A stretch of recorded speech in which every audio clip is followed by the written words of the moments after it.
Exam जैसे जैसे नज़दीक आता जाता है वैसे वैसे हमारे ऊपर प्रेशर बढ़ता चला जाता है और ऐसे में क्या होता है, हम अपने रास्ते से भटकने लगते हैं। हमें समझ नहीं आता है कि हम कैसे अपने लक्ष्य को पूरा करें। हमारे सामने कई सारी चुनौतियां होती हैं, कई सारे सब्जेक्ट्स के रूप में, है ना, कि हम किस विषय को तैयार करें, कितना तैयार करें, क्या तैयार करें। और जैसे जैसे ये टाइम होगा, बीतता जाएगा, वैसे वैसे आपको और भी समस्याओं का सामना करना पड़ेगा। जैसे जैसे आप प्रैक्टिकल के नज़दीक आएंगे, आपके ऊपर प्रैक्टिकल की फाइलों का प्रेशर होगा और बहुत सारी मुश्किलों का आपको सामना करना पड़ेगा। लेकिन फिर भी करना क्या है कि हर मुश्किल से आपको डटकर सामना करना है।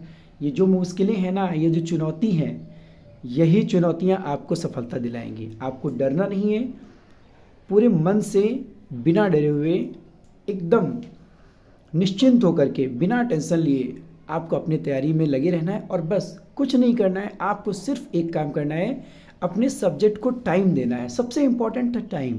अगर आपका रिजल्ट ख़राब हो रहा है तो आप सिर्फ इस बात का अंदाज़ा लगाइए कि जिस सब्जेक्ट पे आपका रिजल्ट ख़राब हुआ है उस सब्जेक्ट को आपने कितना टाइम दिया है। सारा खेल जो है वो आपके समय का है। तो आपका जो भी सब्जेक्ट वीक हो उसको थोड़ा ज़्यादा टाइम दीजिए और जो आपका सब्जेक्ट बेहतर है उसको थोड़ा कम टाइम दीजिए। लेकिन इग्नोर बिल्कुल मत कीजिए किसी भी सब्जेक्ट को, बराबर अब थोड़ा थोड़ा टाइम आप देते रहिए। मस्ती कीजिए, एंजॉय कीजिए, ठीक है। तो आज फिर हम आपके लिए होमोफोन्स की सीरीज़ में एक बार जो है कुछ बहुत ही इम्पॉर्टेंट और इंटरेस्टिंग पेयर ऑफ वर्ड्स लेकर के आए हैं। Let's start. सबसे पहले आपके सामने है गोल, जिसकी आपको बहुत ज़्यादा ज़रूरत है। अगर आपने अब तक अपना गोल डिसाइड नहीं किया है तो अभी भी आपके पास वक्त है। बोर्ड एग्ज़ाम से पहले अभी भी आप अपने गोल को डिसाइड कर लीजिए कि हमें जो है कितने नंबर लाने एग्ज़ाम में, ठीक है। गोल का मतलब होता है लक्ष्य, आप सबको पता होगा, पर्पस, एम, टारगेट, है ना, जो कि एज अ नाउन यूज़ किया जाता है। एग्जाम्पल भी आपके सामने लिखा हुआ है, you should achieve your goal for getting 90+ marks in board exam, है ना, कि आप सबको जो है बोर्ड एग्ज़ाम में जो 90+ का जो टारगेट है, जो लक्ष्य है, जो गोल है आपका, अचीव करना चाहिए। और डेफिनेटली अगर आप रेगुलर मेहनत करोगे तो आप ज़रूर अपनी सफलता को पाएंगे, ठीक है। तो गोल का तो आपको समझ ही आ गया होगा।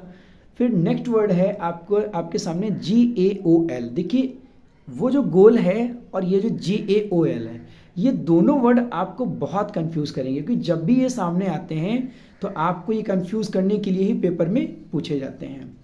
जबकि सिर्फ और सिर्फ किसका डिफरेंस है, ए और ओ का डिफरेंस है। उसमें ओ और ए पहले है, इसमें ए पहले और ओ बाद में है, ठीक है। तो देखिए GAOL, इसको हम क्या पढ़ते हैं, जेल पढ़ते हैं। हाँ, आपको बिल्कुल सुन करके शौक लग रहा होगा कि इसको हम जेल पढ़ते हैं, ठीक है। देखिए ये क्या है, GAOL जो है ये अमेरिकन लैंग्वेज में इस वर्ड को यूज किया जाता है, और JAIL जिसको आप सब जानते हैं जो कि एक ब्रिटिश लैंग्वेज में वर्ड यूज किया जाता है। लेकिन सेम होने के कारण ही इसकी जो स्पेलिंग है वो थोड़ा सा डिफर है और देखने में हमें ऐसा लगता है कि बिल्कुल सेम है। तो इसी कन्फ्यूजन की वजह से एग्जाम में कई बार पेपर में पूछा गया है, ठीक है। तो अब आज के बाद से आपको बिल्कुल इससे घबराना नहीं है। GAOL जिसका मतलब होता है जेल, प्रिजन, है ना। एग्जाम्पल आपके सामने दिया है, the thief was sent to jail. चोर को कहाँ भेज दिया गया, जेल भेज दिया गया, ठीक है। फिर नेक्स्ट पेयर ऑफ वर्ड है हमारा फेयर, FAIR, फेयर, जिसका मतलब होता है मेला। फेयर का यूज़ अच्छे के सेंस में भी यूज किया जाता है, ईमानदारी के सेंस में भी यूज किया जाता है। अगर कोई ईमानदार है तो उस सेंस में भी यूज करते हैं, हल्के के सेंस में भी यूज करते हैं, कलर बहुत साफ़ है इस सेंस में भी यूज करते हैं। तो कई सारे मीनिंग में इसका यूज हम करते हैं, appropriate, good, light in colour, honest, etcetera etcetera, ठीक है। तो देखते हैं यहाँ पर example, we all are going to book fair in Lucknow Mahotsav. हम सब कहाँ जा रहे हैं, बुक फेयर जा रहे हैं, है ना। लखनऊ महोत्सव में जो बुक फेयर है, पुस्तक मेला है, वहाँ हम सब जा रहे हैं, ठीक है। You have fair chance to get good marks. आपके पास एक एप्रोप्रिएट चांस है, एकदम सही अवसर है, एकदम सही चांस है आपके पास अच्छे नंबर को लाने के लिए। All is fair in love. And वार।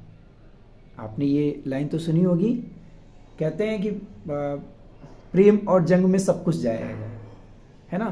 तो वही बातें लिखी हुई है कि ऑल इज फेयर, सब कुछ सही है, किसमें, लव में और वार में, ठीक है। फिर है FARE, फेयर। फेयर का मतलब होता है किराया। How much is the flight fare to Delhi, क्या कह रहा है कि भाई फ्लाइट फेयर दिल्ली का जो है वो कितना है। The train fares are going up again. देखिए यहाँ पे क्या है, the train fares are going up again, यानी कि जो ट्रेन का किराया है वो फिर से क्या होता जा रहा है, बढ़ता जा रहा है। अब यहाँ पे क्या यूज़ किया गया है, गो अप यूज़ किया गया है, जो कि एक फ्रेजल वर्ब है। स्क्रीन के सबसे ऊपर देखिए मैंने ब्रैकेट लगा करके लिखा हुआ है गो अप, जिसका मतलब होता है इंक्रीज होना, किसी चीज़ का बढ़ना। होमोफोन्स के साथ साथ आपको ये भी एक लर्न हो जाएगा, जिसका मतलब होता है इंक्रीज होना, बढ़ना, ऊपर आना, इस सेंस में इसको यूज़ किया जाता है। मैंने एक वहाँ पर भी एग्जांपल दिया है, the car crashed stationary bus and went up in flames. Stationary का मीनिंग मैंने लास्ट वीडियो में बताया था, अगर आपने नहीं देखा है तो एक बार प्लेलिस्ट में जाइए और उस वीडियो को हमारे देखिए। तो यहाँ पर देखिए मैंने उस स्टेशनरी को भी यूज़ कर लिया है और ये गो अप भी यूज़ हो गया। कैसे, द कार क्रैश्ड स्टेशनरी बस, कार जो है वो खड़ी हुई बस से क्या हुई, टकरा गई, and went up in flames. अब ये गो की सेकेंड फॉर्म आकर के गो अप यूज़ हो गया यहाँ पे, वेंट अप इन फ्लेम्स, और उसमें क्या हुआ, आग जो है वो जलने लगी, है ना। तो इस तरीके से गो अप का यूज़ होता है, ठीक है। फिर I need some coins for e rickshaw fare, हमें कुछ कॉइन्स की ज़रूरत है, कुछ सिक्कों की ज़रूरत है, किसके लिए, ई रिक्शा फेयर के लिए, यानी कि ई रिक्शा के किराए के लिए हमें किसकी ज़रूरत है, कुछ कॉइन्स की ज़रूरत है, ठीक है। फिर है प्रे, PRAY, प्रे। प्रे का मतलब होता है प्रार्थना करना, जो एज अ वर्ब यूज होती है। We should pray to God daily, हमें रोज़ ईश्वर से प्रार्थना करना चाहिए, भगवान से प्रार्थना करनी चाहिए, किस लिए, कि हम अच्छे नंबर पा सकें, है ना। PREY, प्रे, जिसका मतलब होता है शिकार। The lion is wandering in search of prey, शेर जो है वो किसकी तलाश में घूम रहा है, शिकार की तलाश में घूम रहा है, ठीक है। तो I hope this is clear to all of you, difference between jail, fare and prey, है ना।